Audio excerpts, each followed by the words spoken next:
Bom, eu escolhi o livro Helena, que é um romance muito famoso de Machado de Assis. É um romance, então vai trazer essa temática do sentimento, do amor e tal. Vai ter um enredo muito focado nisso. E para resumir, a história gira em torno de uma personagem chamada Helena, que é justamente o título da obra, né? Ela se chamava Helena. Então, como que acontece? O livro começa com a morte do conselheiro Vale, que era um homem muito rico e tal. Ele era pai de Estácio, que também vai ser um dos personagens principais, né? E ele morre, só que na carta dele, né, quando ele morre, ele deixa um aviso muito importante, que ele quer que essa filha dele, suposta filha, venha morar com a família do então falecido, né? Que quem morava com o conselheiro era o Estácio e a dona Úrsula, que era irmã do agora defunto. Então, ele deixa nessa carta que ele quer que essa filha, essa suposta filha, que é justamente Helena, venha morar em seus aposentos com o resto da família. Até então, o Estácio e a dona Úrsula não conheciam essa Helena, nem sabiam que ele tinha outro filho.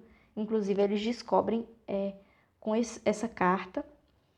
E aí a menina chega, né? E aí eles ficam atordoados, porque, meu Deus, o conselheiro vai ter uma filha e ninguém tá sabendo. E aí ela chega nessa casa, nessa mansão, né? Porque ele era rico. E aí, aos poucos, Dona Úrsula e o Estácio, eles vão se acostumando, né? Com a ideia de Helena ali. Porque Helena, Machado de Assis coloca Helena também como uma figura muito simpática. A personagem é uma figura muito simpática, muito carismática. Então, Helena rapidamente ganha os corações, né? O coração do Estácio e o coração da Dona Úrsula. Ela é uma menina muito pura, uma menina muito comportada. Ela é, né, realmente digna de um romance. Ela é uma menina muito bonita, muito robusta, muito cheia de vida. Então, ela é delicada, tem uma inteligência muito perspicaz, ela é bem desenvolvida. Só que acontece algo inesperado, porque Helena, ela começa a ter uma relação muito intrínseca com o suposto irmão Estácio, que era filho do conselheiro Vale, e a Helena também supostamente é. E aí eles começam a se conhecerem melhor. Então Helena começa a ficar mais próxima de Estácio, Estácio, por sua vez, começa a ficar mais próximo de Helena, e os dois começam a ter muitos momentos juntos de conversa, de entrosação. Então, tem até uma cena muito interessante que eu gostei bastante, que é quando eles estão passeando ali, né, pelos arredores de cavalo, e aí o Estácio olha para um escravo, porque Machado representava justamente a sociedade em suas obras, então naquela época as grandes famílias tinham escravos, e aí os dois estão passeando e vem um escravo.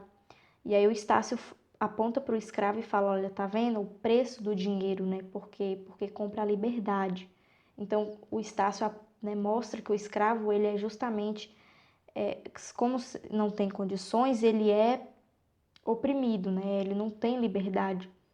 E aí a Helena dá uma resposta muito sábia para você ter uma ideia da sua personalidade durante todo o romance, né? Que ela fala assim, que naquele momento em que o escravo estava ali fazendo um trabalho, então ele estava indo de um lugar para o outro, ele estava caminhando.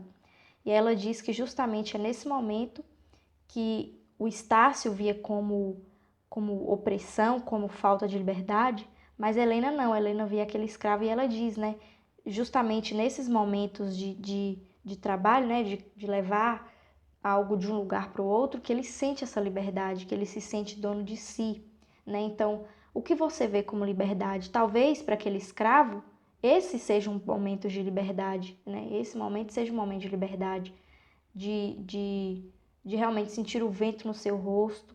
É muito interessante esse diálogo que os dois têm. Por sua vez, a dona Úrsula também se apaixona por Helena. Ela começa a gostar muito da suposta sobrinha e começa, né, também a considerá-la bastante, porque a Helena vai ganhando o coração de todo mundo. Uma figura muito carismática. E além desses personagens, né, principais ali, nós temos o Doutor Camargo, que ele era médico e antigo amigo da família do conselheiro. Nós temos a Eugênia, filha do médico e noiva de Estácio, porque Estácio na trama arruma essa noiva. e o padre Melchior, que é justamente aquela família que tem um acompanhamento de um sacerdote, de um padre. Então esse padre é o padre Melchior, que ele é o orientador espiritual da família. Nós temos Luiz Mendonça, que é o grande amigo de Estácio. Nós temos Salvador, pai verdadeiro de Helena. Por quê? Aqui vem a trama, não posso me estender muito. A Helena, no final, vai ter todo o enredo. Helena não é filha do conselheiro. Na verdade, o conselheiro colocou-a como sua filha para dar uma vida mais digna para ela, entendeu? Como uma forma de caridade para o Salvador, que é o verdadeiro pai de Helena. Então o Estácio acaba seguindo Helena em uma de suas andanças e vê que ela vai à casa de um homem. E aí ele entra na casa desse homem e ele não sabe que justamente ele estava falando com o pai de Helena. E aí Helena tinha medo de contar isso para a família, né? Que agora ela era membra, porque ela não queria sair dali. E aí o que acontece? Durante a trama, Helena e Estácio acabam se apaixonando. Então eles são supostos irmãos que se apaixonam e criam um laço de amor, de sentimento. Então o Estácio, você vê que ao longo da trama ele vai tendo pequenas crises de ciúme com Helena. E Helena também demonstra um sentimento por Estácio.